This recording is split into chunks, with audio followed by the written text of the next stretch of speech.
Hey, what's up, everybody? True Boxing here. Thank you for coming back to get hit with the truth. So today we're going to continue my 2021 year-end top 10s as we look at my number 10 cruiserweight in the world right now at 200 pounds, the contender, the veteran contender, Mateusz Masternak. Well, Masternak was coming into 2021, coming off of a 2020 where he didn't fight.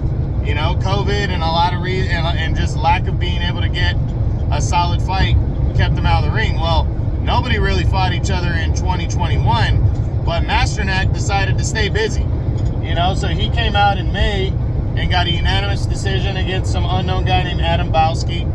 He then continued that in August. We took on another unknown guy and got a third round knockout. And then he finished it off in October, just 2 months later. He took on another unknown guy and scored a fourth round TKO. So he stayed very busy in 2021, and you know is still considered a contender in the cruiserweight division. You know, I like Masternak a lot, actually. His stats now: he previously was number 9, so he drops one spot to number 10. 34 years old, so right now he needs to continue to stay busy and win fights and try to set himself up because he's probably on his last legs now.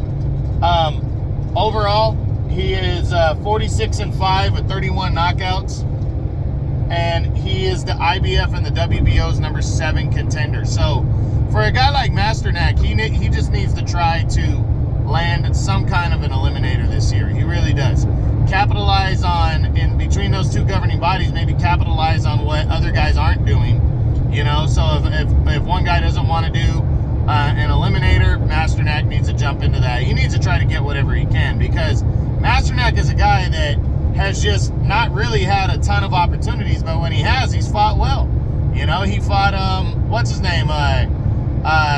He's fought a couple guys and done well against him. Yuri Kalenga, he defeated him. He fought Junior Dortigos in the World Boxing Super Series. Fought his ass off, but came up short there. So, you know, this guy is a guy that just needs to try to capitalize on whatever he can and stay in the mix. And if he does that, I think he'll have an opportunity to present itself at some point. But he needs to go after the guys that nobody else wants to fight. He needs to move himself in position. Maybe be an opponent for Badou Jack. Badou Jack's trying to move it into the rankings, trying to move up the ladder. You know, he's a former 2-division champ. He's got a name. He'd be a solid opposition. Maybe try to get Alexei Papin to get in the ring with him. You know, Noel Gavor is taking on Yuri Kalenga next. If Gavor is victorious there, Masternak could try to set up a showdown there. I don't think he's going to be on anybody's list for a title shot, you know, but he could at the very least get himself some kind of an eliminator, something of substance. So we'll see what Masternak does, but I like Masternak. He's a solid veteran. He's been around for a while, and I hope he gets an opportunity this year in 2022 to prove himself. But that's it. That's what I got on my number 10 cruiserweight in the world right now at 200 pounds. As my 2021 year-end top 10s continue, this was veteran contender Mateusz Masternak. I hope you guys enjoyed it. True Boxing, you've been hit with the truth.